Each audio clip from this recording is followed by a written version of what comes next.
Paz do seu povo de Deus, está no ar mais um CJ Podcast, podcast de número 8, está sendo lançado aqui sábado para você, né? Normalmente sai lançado 7, 8 horas da noite, então que seu sábado seja abençoado. Hoje vocês estão vendo, estamos num cenário novo, né? Aqui na nossa igreja está tendo obra, o cenário vai mudar, né? A gente vai mudar de local, então no próximo podcast a gente vai voltar com o que vocês estão acostumados a ver, tá? Então aqui na nossa igreja está em mudança, improvisamos um aqui, né? Então se isso atrapalhar, né, a gente pede desculpa, mas o importante é transparecer para vocês, mostrar para vocês o testemunho, né? Isso. Porque querendo ou não, nosso objetivo é trazer pessoas aqui que têm assim um testemunho, que tem algo de Deus para sua vida, mostrando que Deus ainda é o mesmo, né? Ele ainda faz, ele ainda transforma a vida de um homem, a vida de uma mulher. Então, o nosso objetivo não é trazer uma imagem bonita, sim, a gente quer trazer isso sim, mas isso aí é aos poucos, a gente está no início, então que a vida, né, dos convidados possam estar abençoando você de alguma forma. Hoje a gente está aqui com o obreiro Felipe, né? Acertei? Sim. Ele vai estar aqui contando um pouco da história para vocês. Vou pedir para ele se apresentar. Olá, povo de Deus, tudo bem? Primeiramente, boa noite. Meu nome é Felipe, obreiro, congrego na igreja Ministério Vidas no Altar aqui em Santa Elias, pastor-presidente, pastor Henrique de Oliveira e pastora Fabiana Lopes, que fica aqui na rua Licínio, número 394, Santa Elias. Amém? Amém. Antes da gente iniciar, pedir para o senhor estar orando, para a gente poder dar início a esse podcast. Senhor Deus e eterno Pai, Senhor, graça te damos, meu Pai, porque mais um dia estamos na sua presença, meu Pai. E eu sei que o Senhor se faz presente aqui, meu Pai, porque a tua palavra diz que aonde tem 2 ou 3 falando, meu Pai, em seu nome ali o Senhor se faz presente, meu Pai. Meu Pai, que seja feita a sua vontade, meu Pai, e o que está ligado aqui na terra será ligado no céu, meu Pai. Amém e amém. Amém. Daqui para o senhor o nosso presente. A canequinha deixar o senhor abrir. Nosso presente de do bola. podcast. Aí a gente gosta, né? Já começar ganhando um presentinho. Ainda com a foto ainda de quem? A foto do senhor e a esposa ainda. Vamos estar iniciando. Glória né? a Deus, aleluia. Antes de para falar que tem ausência aí, vocês estão sentindo falta da Kailane, tanto que ela que é acostumada a começar. Ela já deve estar chegando, acho que no meio do podcast ela vai chegar, ela teve um imprevisto, mas vai estar chegando, vai estar sentando aqui do meu lado. E o Ronald também teve um imprevisto dele, tá? Então, vocês não estão como acostumados a me ver, ainda mais tomando a frente do podcast, mas, como eu falei, o importante aqui é estar levando a palavra do Senhor para a sua vida, tá? Perguntar para o Senhor um pouco sobre o seu passado, sua história, né? Lá do início, antes de chegar hoje, sua infância, um pouco sobre como tudo começou assim na sua vida. Amém, amém. Como eu já tinha falado para você, para ficar grande eu tenho que resumir muito. Então, agora, né, eu tenho 30 anos, graças a Deus, mas a minha história ela começa desde moleque, porque um exemplo, minha mãe sempre desde quando eu nasci minha mãe era evangélica, na verdade ela ainda é evangélica. Porém eu sempre fui aquela ovelha que dizem que toda família tem a ovelha negra. Aquela ovelha que não quer seguir os passos. Entendeu? Fui criado sem pai, só com mãe. Então, creio que isso também já foi uma dificuldade muito grande. Ter que trabalhar, a mãe ter que trabalhar para sustentar, cuidar, educar. Tive uma educação muito rígida, entendeu? Tudo que eu colhi foi resultado do que eu plantei. Porque tem muita gente que fala assim, o filho é mal educado, o filho hoje em dia, um exemplo, usa droga, o filho é envolvido com tráfico, devido a uma má educação que a mãe deu. Muitas das vezes, não. Muitas das vezes, os pais e as mães dão a educação correta, cuida bem, só que chega num determinado momento que os filhos, eles se tornam dono de si, ele faz o que quer, entendeu? E muitas das vezes as mães acabam sendo culpadas, né, por certos atos que os filhos cometem. Comecei minha vida muito cedo, fugia de casa, sempre tive, não sei se isso é um dom, né, mas sempre tive um dom de diálogo. Aonde eu chegava, eu conseguia fazer amizade. Aonde eu chegava, eu conseguia ser bem visto.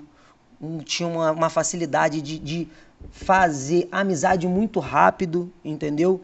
independente de onde for, independente do local, independente das etnias, poderia ser aonde for, eu tinha uma facilidade, como eu tenho até hoje, de fazer amizades e fazer como que eu posso explicar? Fazer um elo com a pessoa. Então, eu usei isso de maneira muito errada, entendeu?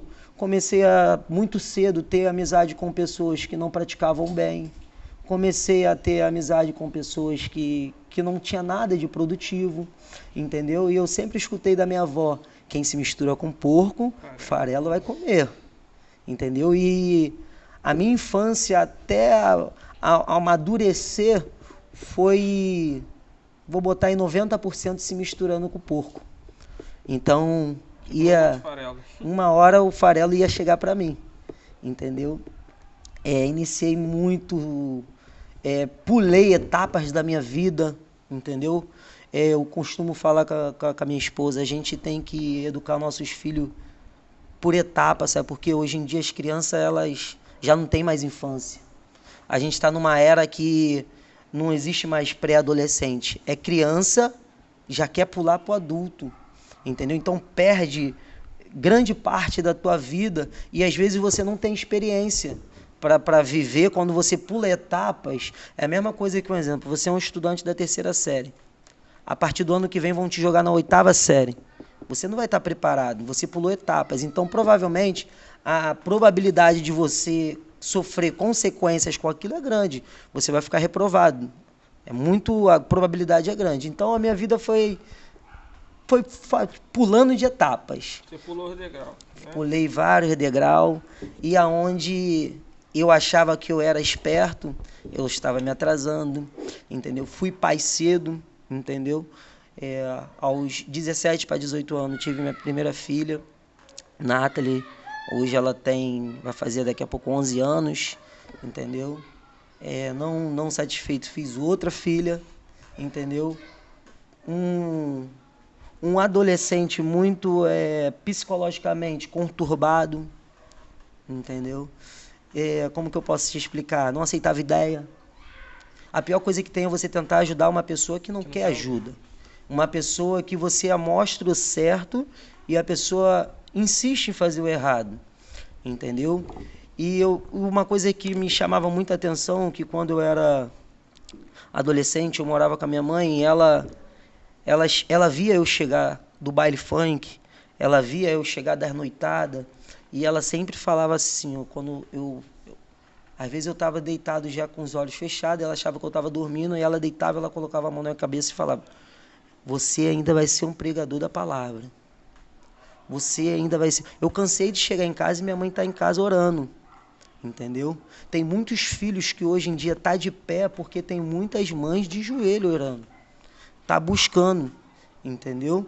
E eu creio que a quantidade de livramento que eu já tive, minha mãe ela tem grande, como que eu posso explicar? Grande chance. Grande responsabilidade Teve uma mão ali. Isso, teve uma mão muito grande ali. Porque Deus, ele dá o escape, mas ela orou, ela foi uma ferramenta. Isso foi uma ferramenta de Deus para buscar ter paciência, brigar, exortar, porque o pai não é aquele que só faz carinho. O pai e a mãe que ama tem que exortar, tem que brigar mesmo, tem que colocar de castigo, tem que proibir certas coisas que o filho gosta, porque se não é um filho de excelência, não vai adiantar você continuar fazendo algo. É assim a vida com Deus. Quando a gente é um servo de excelência, o Espírito Santo está sempre nos honrando, ele está sempre nos abençoando. Mas quando a gente começa a andar em caminhos tortos, as coisas começam a dar errado na sua vida. Entendeu?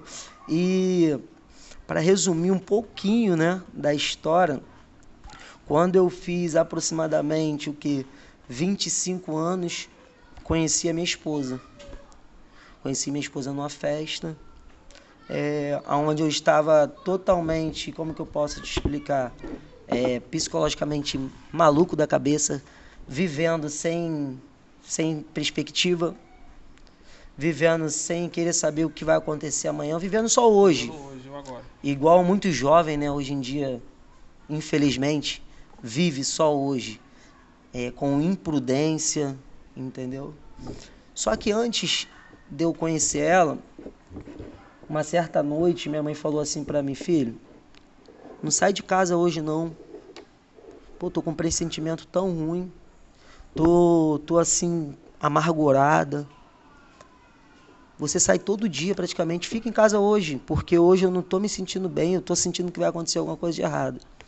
E eu cheguei e falei assim pra ela, mãe, você continua com essas loucuras, né?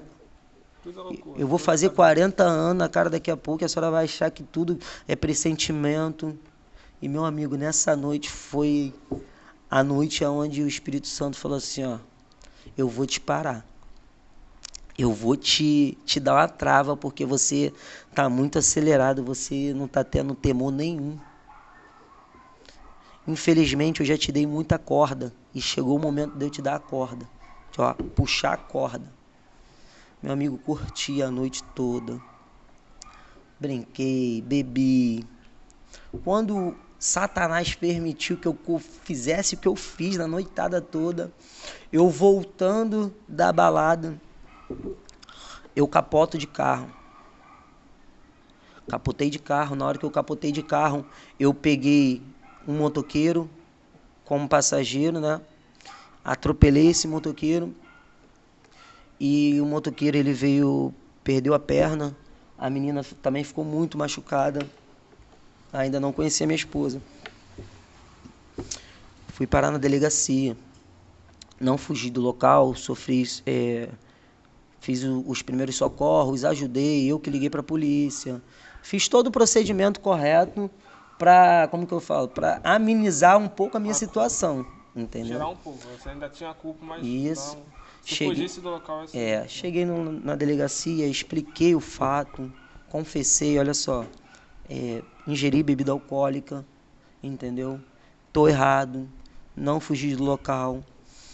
Me direcionaram para um local que é o IML, né, para fazer o teste do bafômetro. Fez vários testes, eu falava, não precisava fazer teste. Eu estou nitidamente alcoolizado, dá para ver. Meu carro ficou uma lata de sardinha, eu não sofri um arranhão, irmão. Eu não machuquei um braço, eu não fiz nada. Entendeu? E o rapaz que não tinha nada a ver com a situação quebrou o fêmur. E ali eu já comecei, caraca, cara, que isso, cara, que eu tô vivendo? Tive que pagar uma fiança na época bem cara, entendeu? Eu falei, meu Deus, o que eu tô vivendo? Mas eu ficava assim, ó, o que eu tô vivendo, o que eu tô fazendo? Mas toda vez que chegava sexta-feira, eu saía, eu ia curtir, não tomava uma posição, entendeu? Mas eu comecei, um exemplo, ir num culto com a minha mãe, de vez em quando, pra, tipo, como se fosse um cala-boca para ela não ficar me perturbando, entendeu? Enfim, conheci minha esposa, numa festa, aí conversando, um relacionamento também que foi muito, assim, como que eu posso explicar? Puf. Rápido. Conheci ela num dia, numa festa, aí no outro dia, aí ela sumiu da festa, eu falei, caraca, cadê essa mulher, cara? Eu tava conversando com ela. Teve uma confusão na festa, quando eu chego, cadê ela? Comecei a investigar a vida da varoa, né? Falei, pô, irmão, tu viu aquela menina que tava conversando comigo aqui ontem? Que isso aqui... Vi, pô, sei quem é, pô, o nome dela é esse, isso. Ela mora em tal lugar. Falei, vou lá na casa dessa mulher. Já tinha nome, endereço, horário que tava em casa. Pode ir, que lá o portão é só você empurrar e todo mundo conhece os parentes dela lá. Fui, quando eu cheguei lá, já cheguei com autoridade. Você tava onde, cara? Pô, fiquei contigo ontem, na hora que eu fui, porque teve uma confusão, que eu fui te procurar, cadê você? Aí ela, quem é você, garoto? Eu falei, pô, você não lembra de mim? Eu falei, lembro, mas quem te deu autoridade pra você chegar aqui? Eu falei, não, cara. Saí entrando, aí a mãe dela, minha sogra, quem é esse rapaz aí? Aí eu, sou namorado dela, ela olhou assim, namorado, tá doido, garoto? Te conheci ontem. Não, e hoje a gente já tá namorando. Então, tipo assim, em um mês a gente já tava morando junto. Então foi algo muito assim, como que eu posso dizer, muito no estalar de dedo, entendeu? Porém, ela já era da igreja, entendeu? Eu costumo falar que eu quase desviei ela, entendeu? Eu quase, na loucura que eu tava, eu quase tirei ela do propósito. Só que o propósito de Deus era colocar ela no meu caminho para tirar eu do caminho das trevas. Na hora de tirar ela. Não tirar ela do caminho da luz. E, irmão, vou te falar, eu continuei ainda uns 6 meses estando com ela e continuando saindo. Até um dia, eu costumo falar, tudo tem limite. Tudo tem um limite. Chega um momento que tu tem que ter um basta. Chega um momento que você tem que falar, até aqui dá pra mim. Daqui pra lá eu já não quero mais. E foi quando ela tomou uma atitude, ela falou, olha só, eu não pedi a Deus um homem que fica nas noitadas.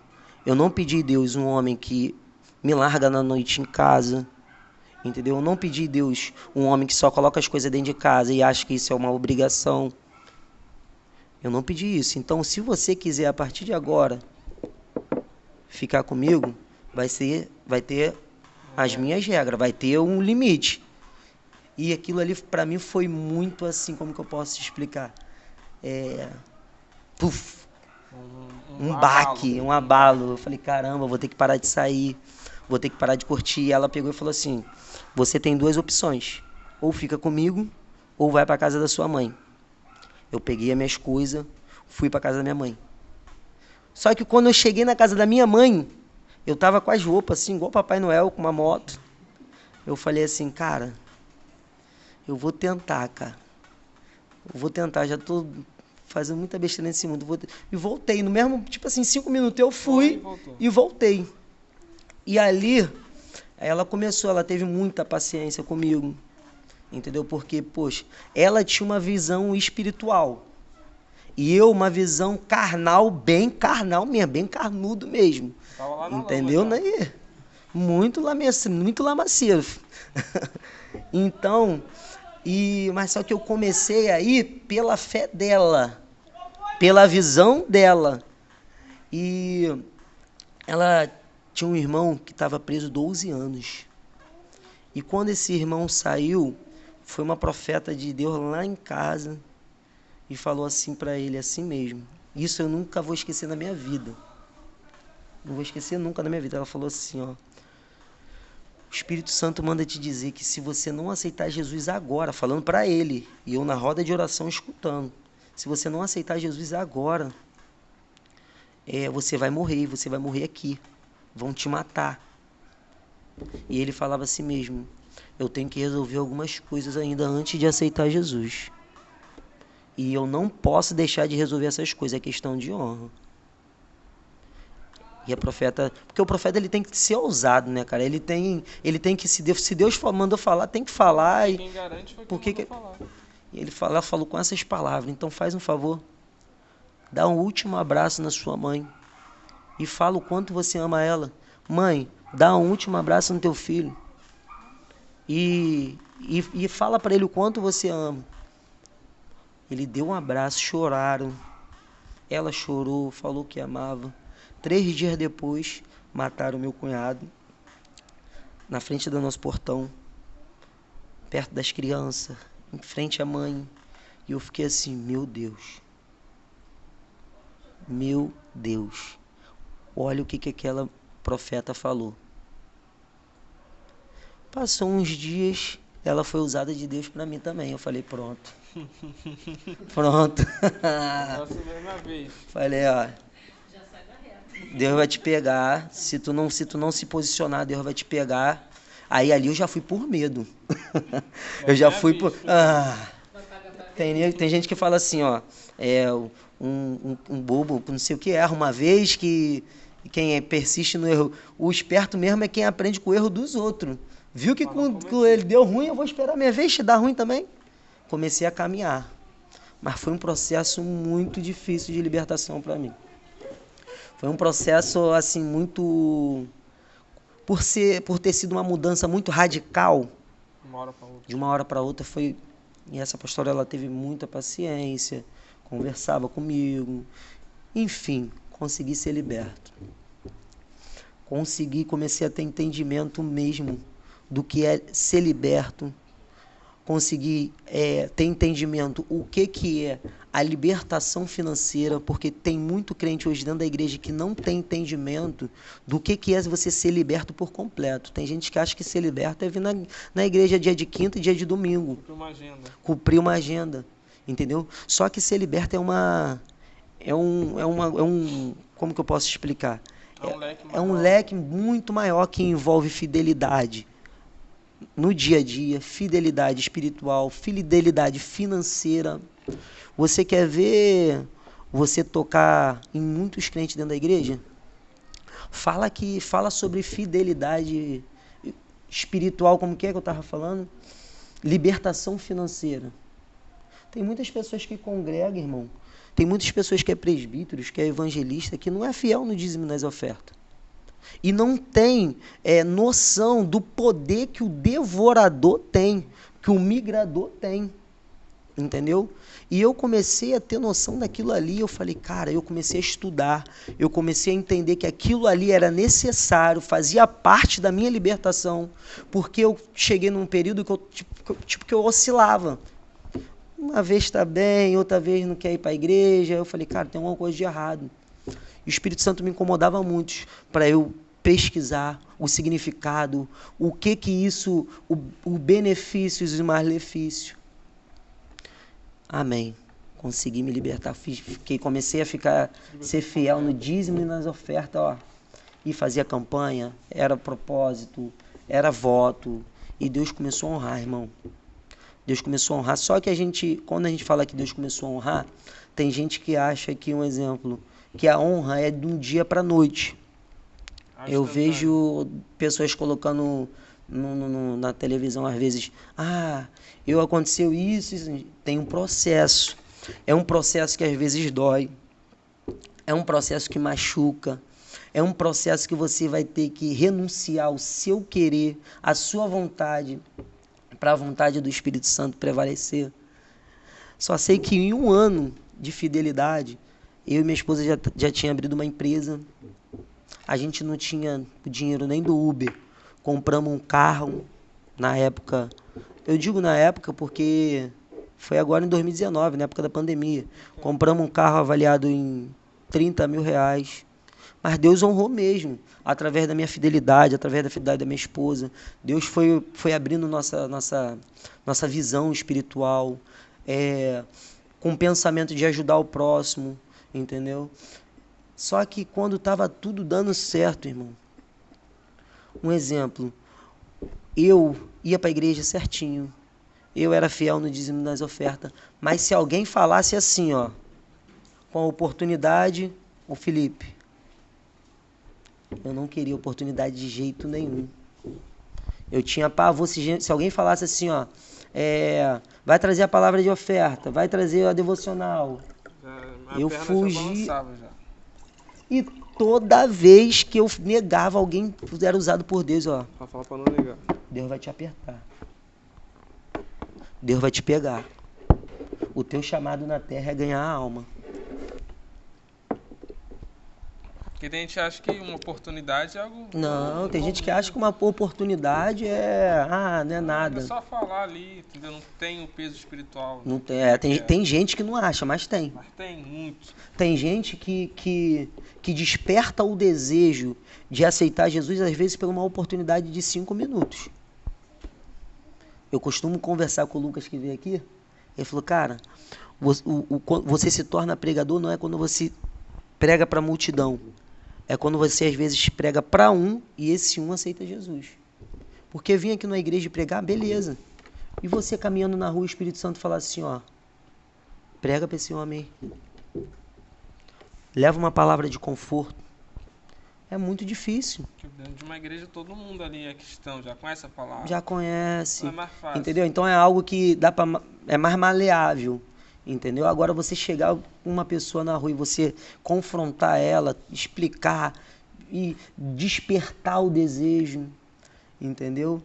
E eu comecei a escutar isso, escutar, e ela falava assim, ó, Deus vai te pegar.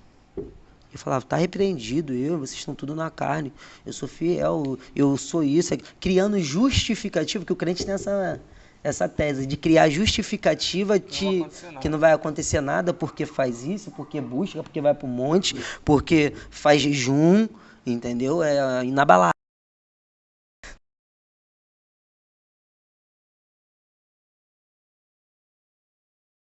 Culto abençoado, irmão. Ó, o fogo desceu, pô, presença. No final, a mulher me chama na frente de todo mundo e fala assim mesmo, ó. O Espírito Santo manda te dizer que o tempo que ele te deu acabou. Eu consigo enxergar 6 homens de preto te pegando e te levando preso. Olhei para ela, não falei nada, depois cheguei para a pastora, falei, pastora, a senhora tem que ver essas pessoas que a senhora está chamando para pregar aqui, pastor. Já jogou de lado também. Pô, a senhora me conhece, a senhora, pô, vê o meu dia a dia, a mulher falar que vai vir os outros aqui para me prender, que vai me prender, que vai fazer isso, que eu vou sofrer consequência. Amigo, 1 mês depois, saí para trabalhar, eu sempre saía às 7 horas da manhã. Nesse dia, não sei qual foi o problema que teve, que eu saí 5h30 da manhã. Quando foi 5h40, minha esposa me liga. Filho, pelo amor de Deus, você tá onde? Falei, tô chegando aqui no trabalho, na casa do cliente. Filho, tem um monte de homem aqui de preto. Tá falando que você tá com mandato de prisão. E tá falando que você matou um homem. Falei, tá repreendido em nome do Senhor Jesus. Você lembra do acidente que eu falei no começo? Acidente com a moto. Filho, vem pra casa. Eu falei, não vou nada. Tu tá falando que o cara tá com o cara tá com mandato de prisão. Você tá falando que o cara tá querendo me prender e eu vou voltar pra casa? Aí ela falou, pô, então você tem uma culpa no cartório. Eu falei, não tenho culpa no cartório, mas tá falando que vai me prender, eu vou por aí. Aí comecei a ligar pra um, pra outro, ó, se você aparecer na delegacia, tu vai ser preso mesmo, tá com mandato de prisão pra tu. Homicídio. No mínimo aí uns 15 anos, 10 anos, pra começar o processo andar, Eu falei, Senhor, o que eu arrumei pra minha vida? Eu falei, e dali mesmo eu já comecei, Senhor, eu sei que é por causa disso. Mas ali já era tarde demais. Já tinha sido avisado. Já tinha. O Espírito Santo, ele sempre vai arrumar um jeito, um meio de te incomodar, de você entender que o projeto para você é esse. E se você fugir, não vai muito. Vamos na Bíblia, Jonas. Ó, o Espírito Santo mandou ele para um caminho. Ele tentou fugir. E o problema é que quando Jonas foge, ele entra num barco e quem está dentro do barco sofre as consequências por causa da desobediência dele. E sabe o que aconteceu?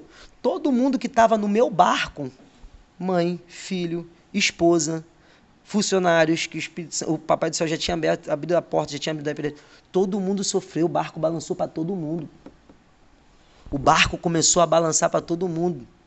Você estava sendo Jonas porque ali. Eu estava sendo Jonas, porque o Espírito Santo falou, vai, faz. Eu costumo dizer que a cadeia para mim foi o peixe grande. Foi a baleia que você teve que ficar. Foi a baleia que eu tive que ficar lá. E eu consegui fugir até o momento que o Espírito Santo permitiu. Quando não teve jeito, a polícia, ela conseguiu, armar uma situação onde eles me capturaram. Mas você ficou foragido no tempo? Fiquei foragido, fiquei 3 meses, se eu não me engano, foragido.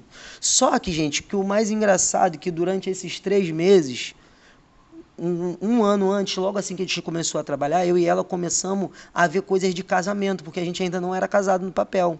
Não tinha cargo ministerial, era só membro mesmo. Começamos a agitar.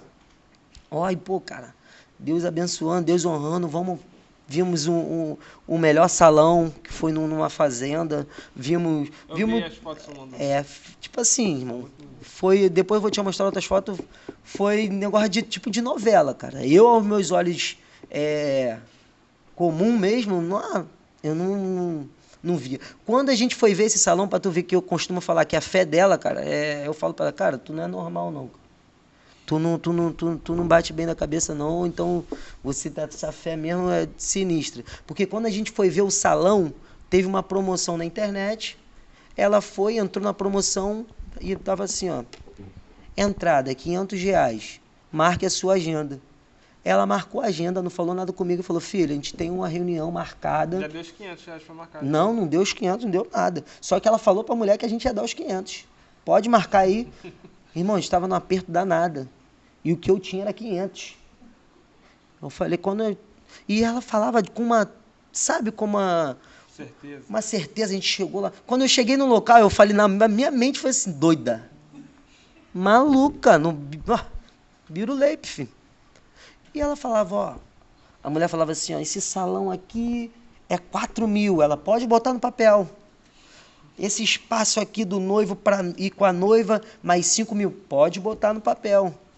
Ornamentação, 3 mil. E cada vez que ela falava, pode botar no papel, meu coração acelerava mais ainda, que eu ficava assim, cara, ou ela ganhou, Dinheiro, não tá sabendo. Ganhou um dinheiro, eu não sei, ou então ela ficou maluca mesmo.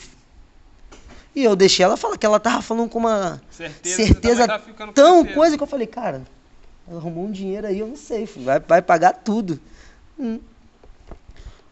Mulher, pode botar tudo no papel, tá bom? Daqui a 1 hora eu faço a transferência para a senhora manda o contrato para me assinar, eu vou assinar e te mando de volta.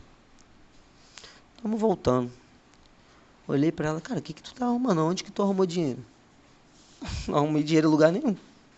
Esses R$ 500 que tá na conta a gente vai dar de... Eu falei, tu é maluca, filho. Mas não vai mesmo. A única coisa que tem na conta você vai dar, não vai. Ela, vamos. Não vai, vamos, não vai, vamos. Conclusão, ela conseguiu me convencer. Meu Deus, R$ 500. Só que para tu ver como que a atitude dela fez isso aqui, ó, o céu se abriu. E depois que a gente fez isso, cara, começou a aparecer contrato, empresários querendo fechar parceria e tipo assim as coisas começaram a fluir mesmo. E para tu ver, quando o policial conseguiu me encontrar, me capturar, faltava 7 dias pro nosso casamento. Ó, salão, vestido, o meu terno, os padrinhos, tudo pago, tudo certo, era só ir casar. Fui pego, 7 dias pro meu casamento. Eu falei, meu Deus, o que eu vou fazer presa agora, a mulher lá com um vestido de noivo pago, o que eu vou fazer? Falei, cara, eu devo ir pro Porquinho, que é na delegacia, lá o meu advogado vai aparecer, vai criar algum argumento, vai pedir alguma fiança e vai me liberar. Isso foi de tarde. Liguei para ela. Filha, fui presa. Ela, mentira. Fui presa. Aí o policial foi e deixou eu ligar de chamada de vídeo. Na hora que eu liguei de chamada de vídeo, ela já começou a chorar. Que isso, cara? Não acredito, meu Deus. Não faz isso comigo. Falei, cara, fica tranquila que vai dar tudo certo. No outro dia de manhã já fui transferido para Benfica, já não saí do Porquinho. Já fui para Benfica. Falei, aí os presidiários falaram assim, ó, geralmente quando é pego em flagrante, em 3 dias sai daqui. Você vai ter uma audiência de custódia, você vai falar a tua versão. Se o juiz aceitar a tua versão, tu sai. Nem a audiência de custódia eu tive. 2 dias depois, já fui transferido para outro presídio. E ali começou uma saga, irmão. Ali eu comecei a entender o que o Espírito Santo queria fazer comigo. E eu comecei a estudar, eu comecei a ler Bíblia, mas eu sofri, irmão. O Espírito Santo pegou mesmo e jogou desce a casa do olheiro que eu vou fazer um vaso novo. E, irmão, para fazer um vaso novo, vou te falar, dói. Você vai passar pelo mesmo processo. Machuca. Tu é amassado. Você tem que ver coisas e ficar, às vezes, de boca fechada. Olha só, eu tive um processo de libertação por causa de bebida muito forte, porque eu gostava de beber todo dia.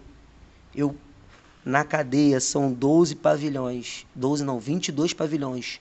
Um pavilhão, uma cela é a cela que faz a cachaça para a cadeia toda. Imagine qual foi a cela que eu caí. Na única que faz. Porque o Espírito Santo ele sempre vai botar você na brecha mesmo para ver se você realmente está sendo aprovado. Para ver se realmente você está liberto. E eu falei, meu Deus, que isso, está repreendido. E comecei. Comecei a buscar, clamar, orar de madrugada. Porque o crente, quando ele está na prova, ele busca mais do que quando ele está na bonança. Esses dias o Espírito Santo me pegou de madrugada. Engraçado, né? Quando você estava preso, você acordava e lá nem tinha despertador. Hoje em dia, tá na tua cama, você não acorda para orar, né? Falei, desculpa, já levantei, já me ajoelhei, já orei. E eu comecei, ó, a clamar, a buscar. Para quem não queria, como que eu posso te explicar? Pregar, para quem não queria ter oportunidade. O primeiro lugar aonde que eu preguei foi na cadeia. Exatamente para 170 pessoas da cela. Separaram um lugar, eu lembro como se fosse hoje. Foi Efésios 6. E foi algo tremendo, irmão. Só que naquele lugar ali, irmão, tinha um rapaz que ele me perseguia de uma tal maneira, mano. E o cara chegava do nada, cara, enviado mesmo. Eu falo, meu Deus, não é possível, cara. E o cara chegava pra mim e falava assim, né? Ser crente aqui dentro é mole, né, cara? E eu falava, sempre tem um pra testar tua fé, tua calma. Eu falava, pô, cara, eu sou crente de rua. Tu quer conhecer um pouco da minha história? Porque tem gente que não conhece a tua história, mas só que ela quer definir o seu momento ali só pelo aquilo que você está passando, mas não sabe a sua história, não sabe o que você passou, não sabe o que aconteceu para você tá ali. Tem gente que acha que você chegou aqui de paraquedas, caiu de paraquedas, mas você não sabe o que você já negou, as coisas que você deixou para trás para poder estar aqui, entendeu? Renúncias. Ainda mais para nós que somos jovens, para largar esse mundo que se falar que não é bom, a gente vai estar mentindo, festa, sair, amizade, porque hoje o mundo está propício para acabar com a vida dos jovens. Só que tá propício para acabar com a vida dos jovens com sutilezas. Só com calma. A internet, ela veio, para quem não souber usar, irmão, ela veio para maltratar mesmo, maltratar a família, maltratar sonhos, maltratar projetos. E eu explicava para ele, e ele sempre, não, pô. Porque ele te via naquela situação, você fez algo errado, tá ali. Então você não tinha a autoridade para falar alguma coisa. Quem vê a situação, a grande realidade é que ali, você já se torna, ali você não é diferente de ninguém, irmão. Não é nada, você não tem essa, quem roubou tá num lugar, quem sequestrou tá em outro. Ali você se torna uma pessoa, um ser só. Alguém que foi preso. Alguém que foi preso, alguém que muitas das vezes não tem utilidade, entendeu? Eu conheci um monte que foi preso injustamente por esse negócio de foto. Vi uma foto e é ele. E prendeu os outros e não é a pessoa.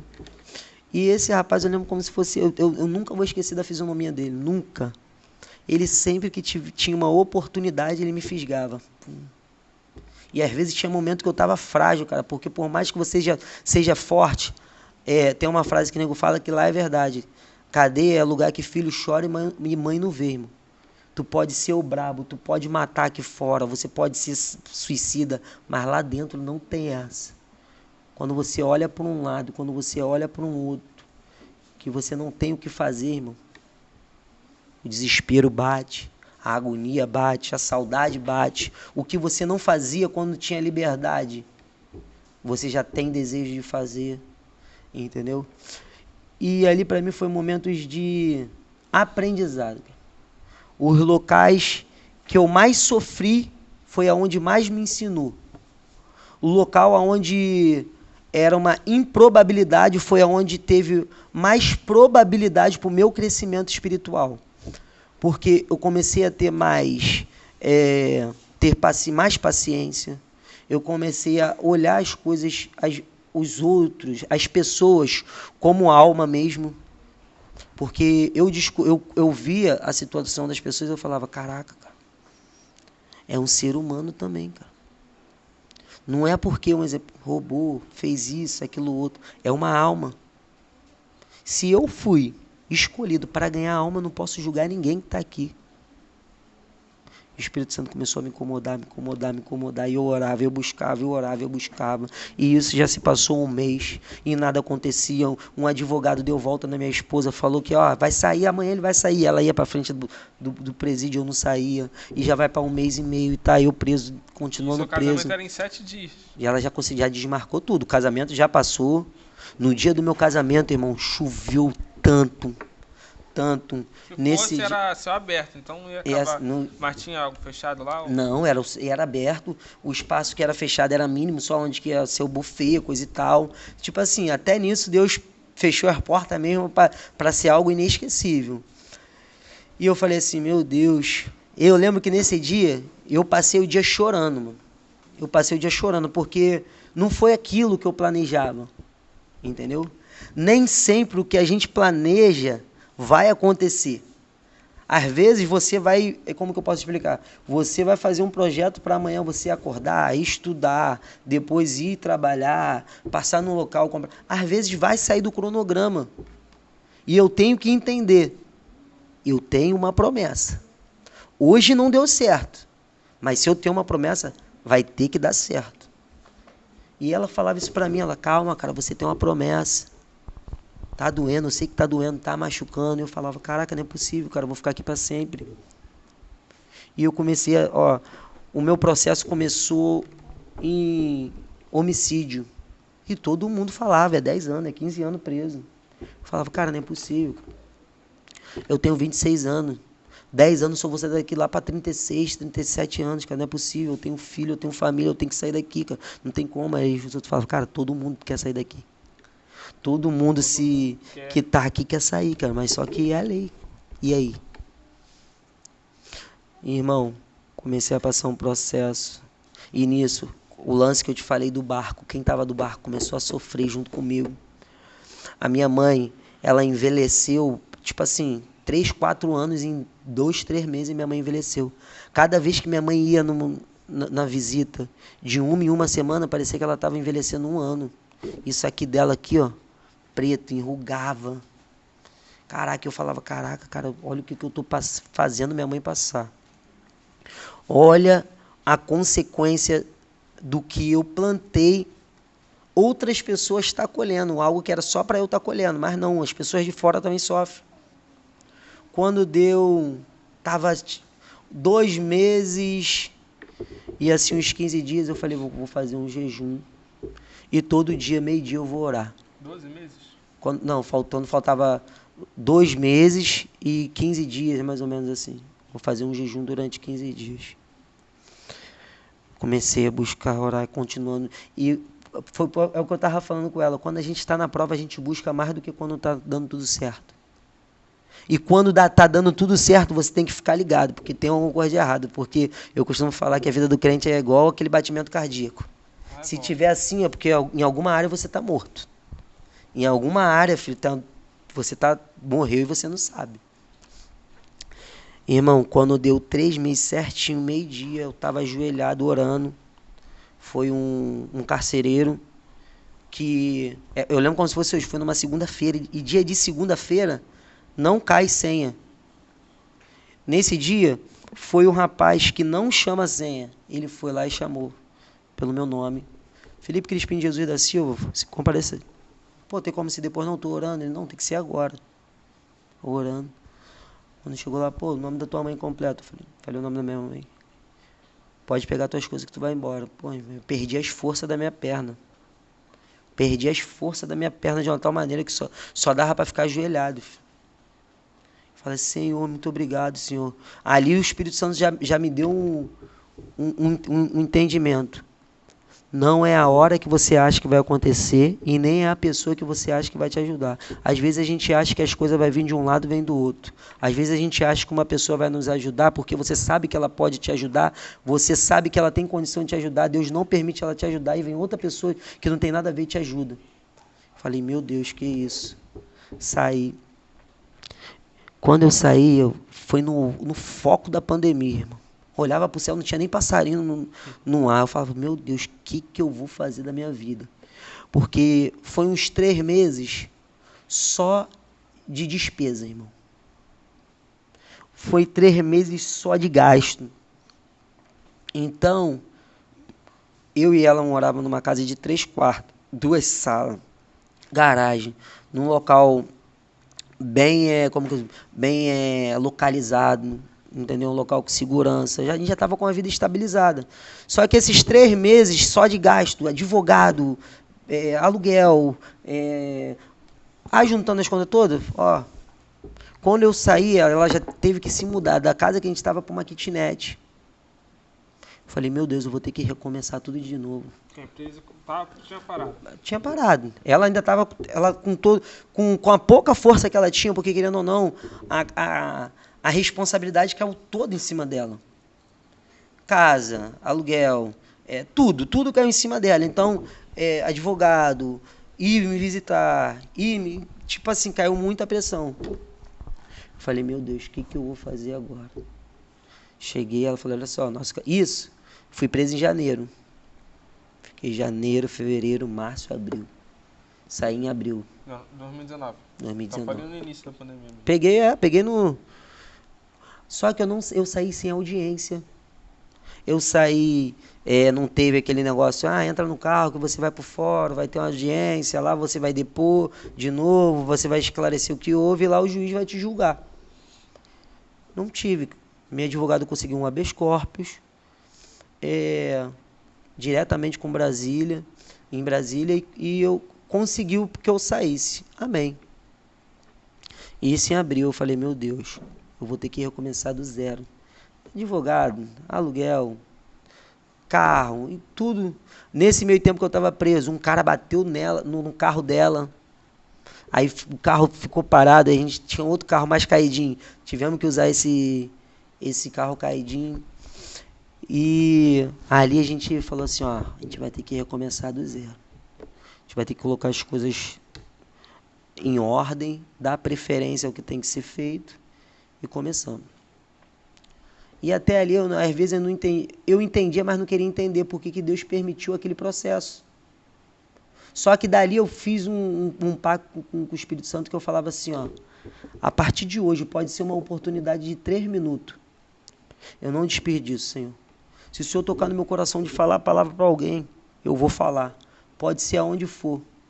Eu vou ser usado, eu vou ser um canal de bênção, Senhor. Através da palavra, o Senhor vai me usar. E Deus começou. Só que, um exemplo, a minha pastora aqui no começo, né, ela me ajudou com o processo de libertação. Ela não me dava aquele suporte, um exemplo. A gente ia para o estudo bíblico, ensinar. Só que, um exemplo, na igreja não podia, como que eu posso te explicar? Ter oportunidade. Tu não pregava na igreja. Não tinha abertura para você desenvolver o teu chamado, entendeu? Você não conseguia desenvolver o teu chamado. Até um dia que a gente foi numa igreja, foi convidado, chegamos lá, lá em Queimados, pastora Márcia, mulher de Deus, até hoje tenho contato com ela, ela foi usada falando assim, ó, o teu chamado é pregar, o teu chamado é ganhar a alma. O teu chamado é ganhar a alma, você sabe o que você já passou, você sabe o que você sentiu na pele, você não pode mais perder tempo. Entendeu? E isso falou na frente da outra pastora. E ela falou mais. Estão travando teu ministério. Falou, entre outras coisas, que às vezes eu não tinha coisas que, como está recente, eu não entendia. Fui consagrado ao obreiro, casamos no papel, rápido, conseguimos... Rápido, e nisso, saí em abril, conseguimos marcar o casamento para dezembro.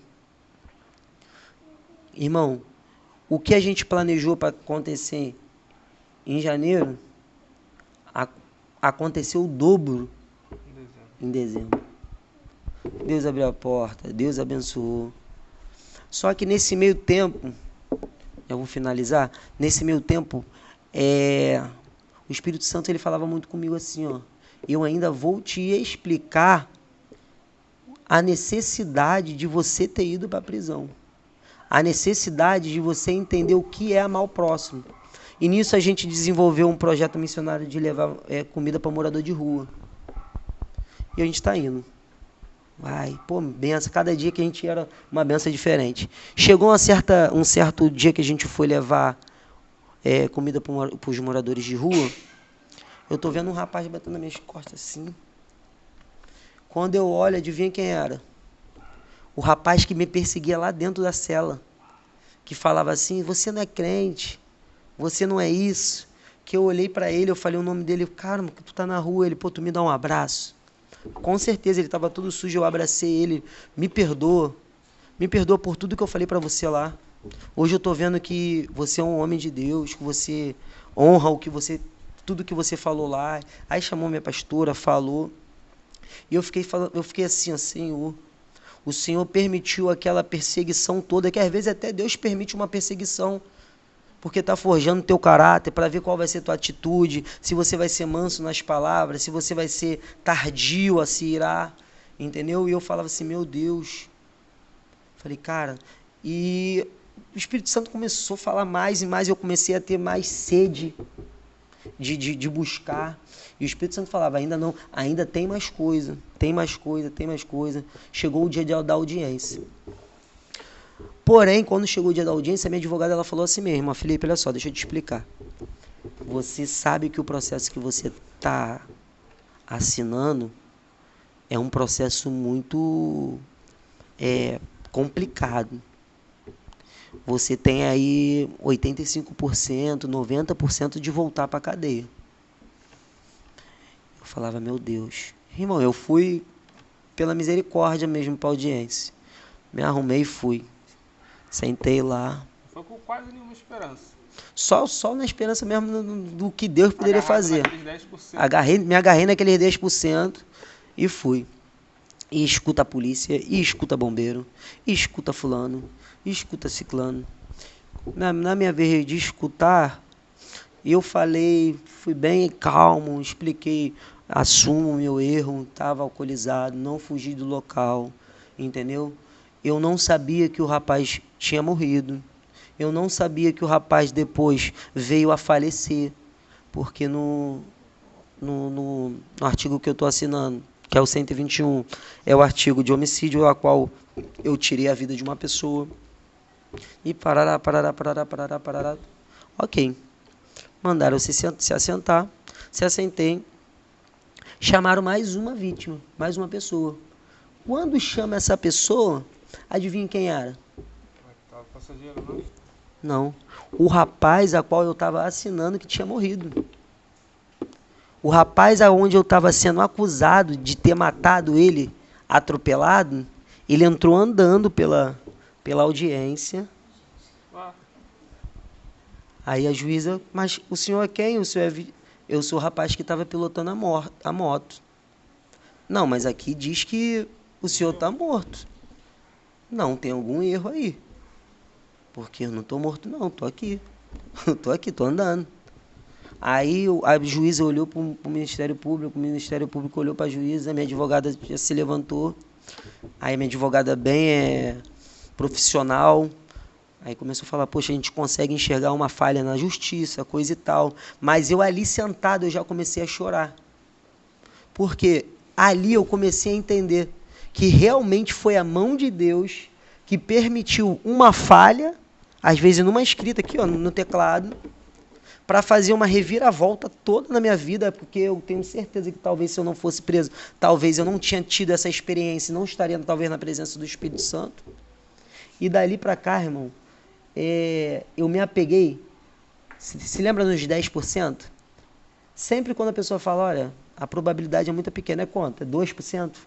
Eu vou me apegar nessas 2%. 2% ainda é 2%. 2% é 2%. Nunca mais neguei nenhuma oportunidade.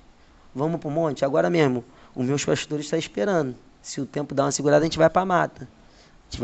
Vamos para a mata de Tinguá, vamos buscar, entendeu? Sexta-feira agora é minha consagração, eu e ela vai ser consagrada a diácono, entendeu? E a gente não para de buscar, porque a vida do crente tem que ser uma busca contínua. Não tem que ser algo, quarta-feira é dia de culto e domingo é dia de culto. Parece que forma uma rotina onde a pessoa só espera chegar aquele dia, bate ponto, vem aqui dar 2 glórias e vai. Não. Quem foi chamado, quem foi escolhido não tem escolha. Não tem o que fazer, vai visitar um irmão que está fraco. Não tem, junta mais 3 irmãos, um evangelista, vai fazer um culto no lar. Quer ganhar alma. Porque quando chegar no grande dia, o Papai do Céu vai perguntar, cadê suas obras? Ah, eu ia dia de quarta e dia de domingo. Apartai-vos de mim, que eu não te conheço. Eu fico conjecturando, esses dias eu estava conversando com o Lucas e eu falei assim, tem gente que tem 30 anos de igreja, mas não tem um mês de liberto. Tem 30 anos de igreja, mas não tem um mês que ama o próximo. Tem gente que consegue ver a dor do teu irmão. Ele falou assim, irmão, quando a pessoa vê alguém sofrer e não se compadece do sofrimento daquela pessoa, essa pessoa está muito mais doente do que aquela pessoa ali. Não tem um amor, né? Muito. A base do nosso não é o ministério, né?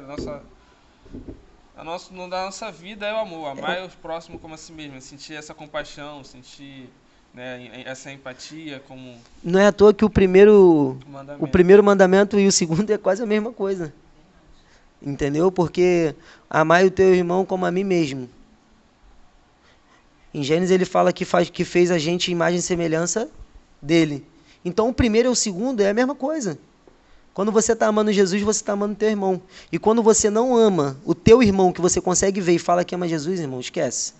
Tá, tua matemática não... Você não ama quem você tá junto, como é que você vai amar alguém que você nunca viu na vida? Alguém que você não vê. Exatamente. Então, tipo assim, a matemática não bate, entendeu? É impossível, vamos dizer assim. Não tem como. Eu até costumo falar com a minha esposa assim, a gente nos dias de hoje, a gente tem mais fé do que o povo que viu Jesus na multidão, sabia? Porque a multidão, cara, viu o paralítico andar, viu o cego enxergar, viu. Hoje em dia a gente lê a Bíblia e conjectura tudo o que aconteceu, entendeu? E crê que Deus mesmo, ele sara, cura, liberta, entendeu? E ele vai voltar, entendeu? E quem tiver ligado vai para o céu e quem não tiver, filho, vai ficar e vai sofrer. Acho que fico esperando a segunda volta. Aquele que não vou esperar a segunda volta. Vou passar os 7 anos, depois de 7 anos, quando Jesus voltar, exatamente. Eu vou. É que é o mais fácil. Né? Esse dia é porque me falhou a memória agora. Quando Jesus ele sobe para o monte para ele orar, para pedir o Espírito Santo, para pedir Deus, se possível for, afasta de mim esse cálice. Ele deixou os 12 discípulos na parte de baixo. Olha só, fica atento aí, porque eu vou voltar. A Bíblia diz que Jesus, enquanto ele foi fazer uma oração, enquanto ele foi orar, enquanto ele subiu, que ele voltou, os discípulos estavam dormindo. Tá me entendendo? Jesus pega e fala, vocês não podem ficar atentos. Eu falei para vocês que eu ia voltar, e vocês estão dormindo. Ali foi a primeira chance. A segunda chance somos nós. Jesus subiu. Na hora que ele voltar, quem estiver dormindo vai ficar, irmão. Quem estiver disperso vai sofrer as consequências amargamente. Entendeu? E tem gente que tem que nem isso que tu falou. Vou ficar um pouquinho na igreja, se eu der sorte, Jesus vai voltar, o tempo que eu vou estar lá. Ninguém sabe o dia nem a hora, então a gente tem que estar preparado. A Bíblia diz que a gente tem que... A gente nunca sabe que horas o ladrão vai chegar. Então a gente tem que estar se preparado, tem que estar preparado, porque o ladrão ele pode chegar no momento que você está desligado, no momento que você acha que, não, agora ele não vai vir não. É no momento que você pensa que ele não vai estar. Ele chega. A gente vê a passagem, né, das virgens. Tem as 5, ou com as 5 prudentes. Todo momento ela sabia que estava acabando, né? Poderiam ter comprado mais cedo. Exatamente. Só que elas foram esperando o momento de acabar, contando com que tivesse reserva com outra, só que... E o que me deixa assim mais... Esse dia eu estava buscando, o que me deixa mais triste, a quantidade de gente que está dentro da igreja e está morta ao mesmo tempo, cara. Parece que a pessoa vem para a igreja só para formar o lugar dela, esquentar o lugar dela. Deu 9, 9h30, vai embora. Não tá no gibi, irmão. As pessoas esquecem que não é só vir para a igreja. Não é. Parece que é uma dracma perdida dentro da igreja. Tem muita dracma perdida dentro da igreja. E o pior de tudo, eu não digo a igreja, mas geralmente a casa dessa pessoa, a Bíblia diz que a mulher perde a dracma, que é algo de valor, entendeu? O que eu entendo, o que é essa dracma? É a presença. Quando você perde a presença, você já perdeu um valor tremendo. E a Bíblia diz que ela acende a candeia e limpa a casa. Se a candeia já estivesse acesa e a casa estivesse limpa, será que ela deveria perdido? Tem gente que está com a casa bagunçada, está com a candeia apagada e está perdendo todas as dracmas. Qual é a dificuldade de manter a casa limpa e a dracma acesa para você não ter perda dentro do seu lar? Você me compreende? É o que acontece. Tem muitas pessoas, tem muitas dracmas perdidas dentro da igreja. Não vamos muito longe. 2 Reis 4:9. 2 Reis 4:7. A mulher sunamita, quando seu filho morre, essa passagem mexe muito comigo.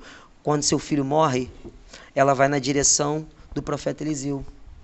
Sabe o que acontece? Na metade do caminho ela encontra Geazi. Porque Eliseu vê ela de longe e fala assim: Geazi, vai ver o que aconteceu, porque essa mulher não é de vir aqui, pergunta se está tudo bem com ela, se está tudo bem com o filho dela, entendeu? Se está tudo bem com o seu esposo. O filho dela está morto dentro de casa. O sonho dela está morto dentro de casa. O projeto dela está morto dentro de casa. A morte para a gente é o final. Mas para aquela mulher que tinha uma fé, ela foi na direção de Eliseu.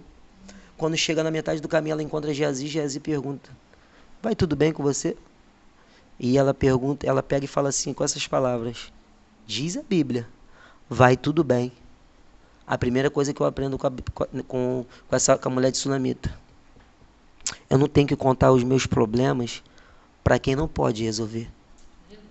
Tem gente que só quer saber o teu problema para passar para o próximo, para falar o que você está sofrendo, para falar a dificuldade que você está passando.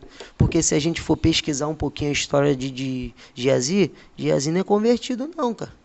Ele só estava seguindo o profeta. Ele só segue. Tem muita gente que está seguindo, até segue o profeta. Ó, Geazi, ele ouviu falar que Eliseu abriu o Jordão. Ele viu as ursas comer os 40 e poucos meninos que zombaram do profeta Eliseu. Ele viu o profeta Eliseu profetizando na vida da mulher de Sunem, que ela teria filho. Ele viu centenas de coisas. E uma das últimas coisas que ele viu, que na verdade ele não viu, foi quando o exército ele cerca a casa de Eliseu. E ele fica desesperado. E ele fala assim: agora nós estamos cercados. Tem soldados, tem cavalos. A gente não tem para onde fugir. Só que Geazi está olhando com os olhos carnais. E a Bíblia diz que Eliseu olha e vê assim, ó. O Geazi olha de um jeito e Eliseu olha de outro.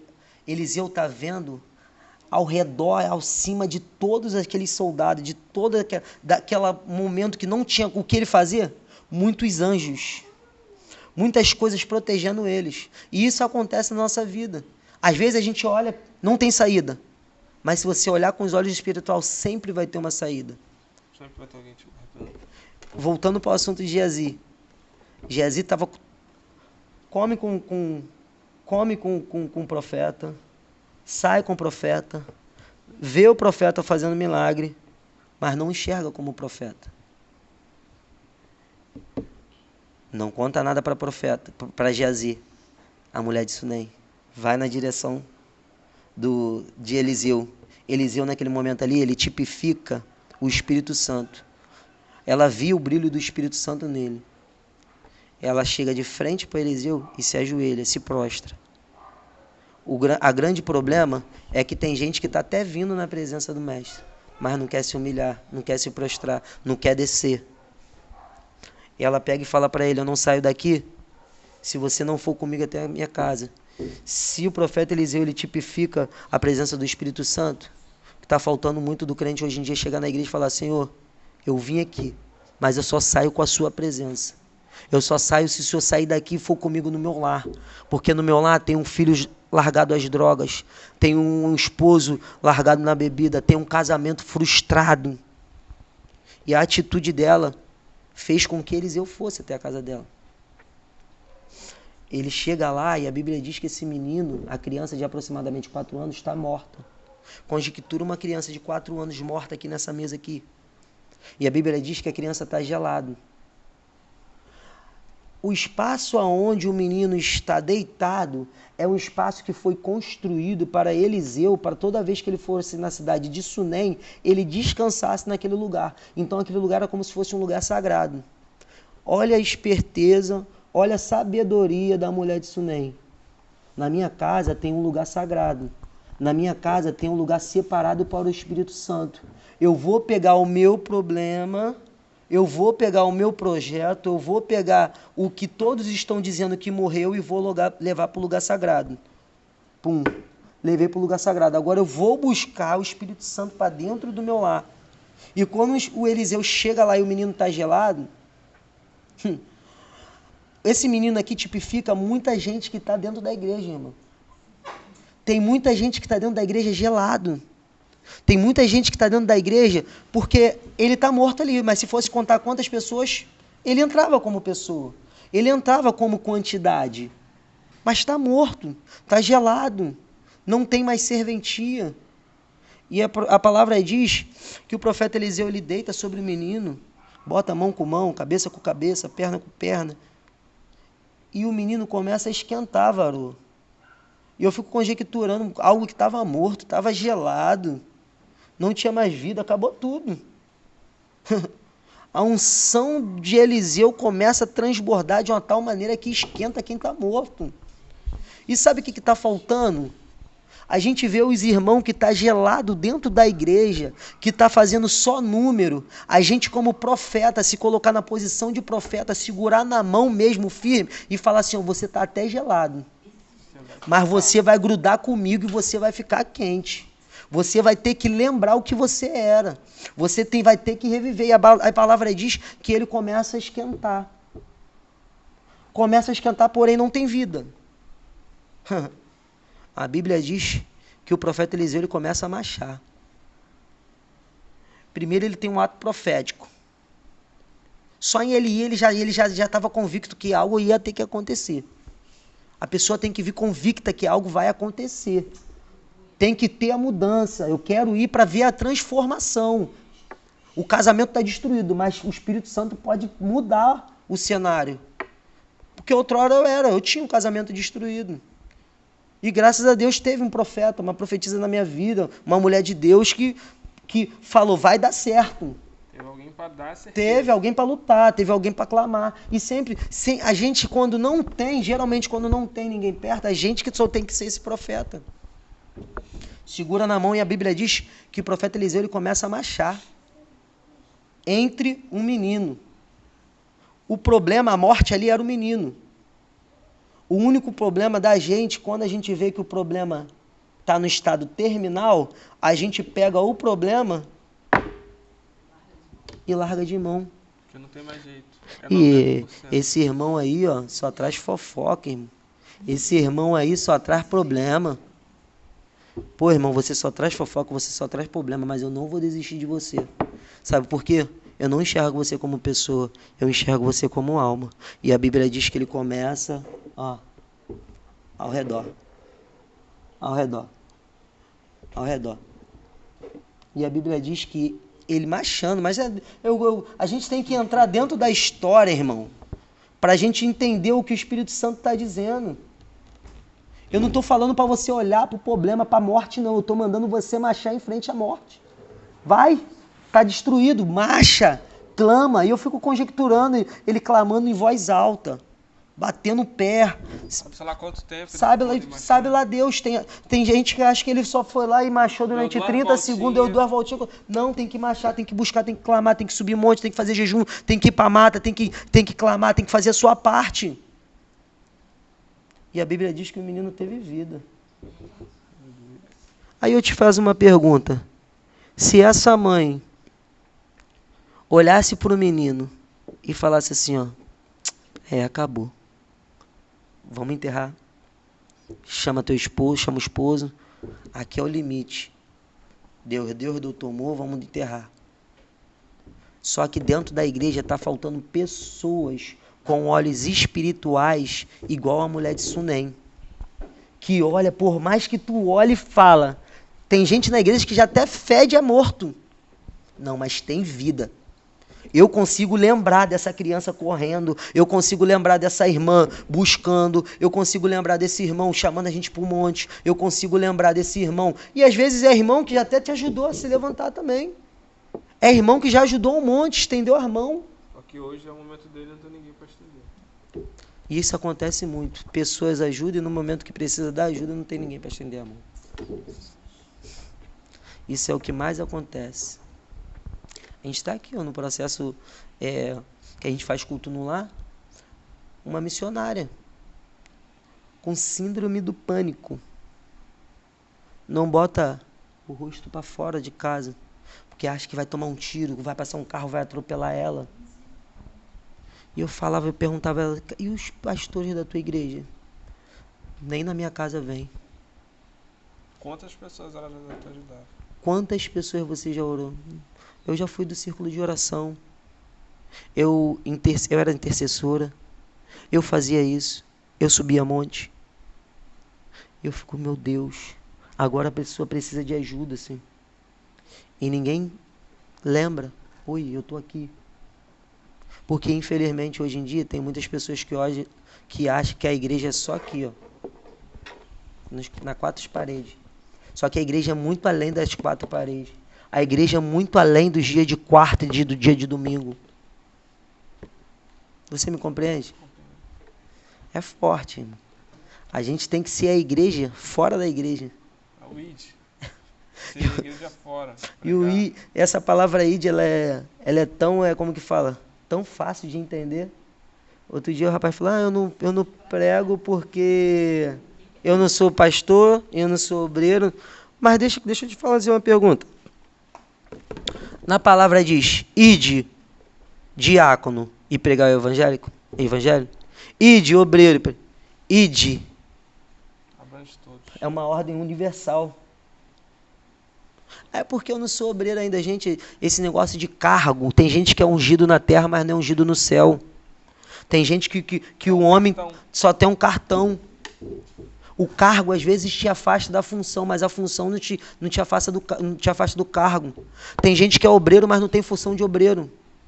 Não cumpre a função de obreiro. Tem gente que não é obreiro, que faz uma função melhor do que muito obreiro.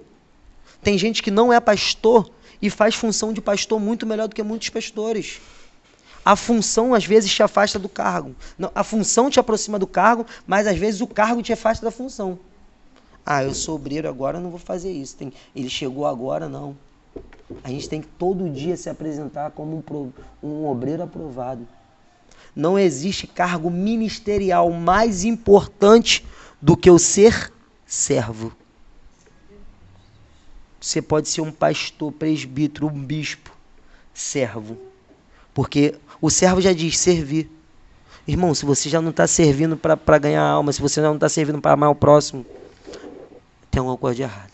Uma coisa que a gente escuta muito aqui na igreja é que o degrau do cristão não é subindo. É descendo. É descendo. É descendo. Cada vez mais que você vai, em vez de você ser obreiro, diácono, você é obreiro, vai diácono, descendo. presbítero, você vai descendo cada vez mais. Vai descendo. Amém. É isso.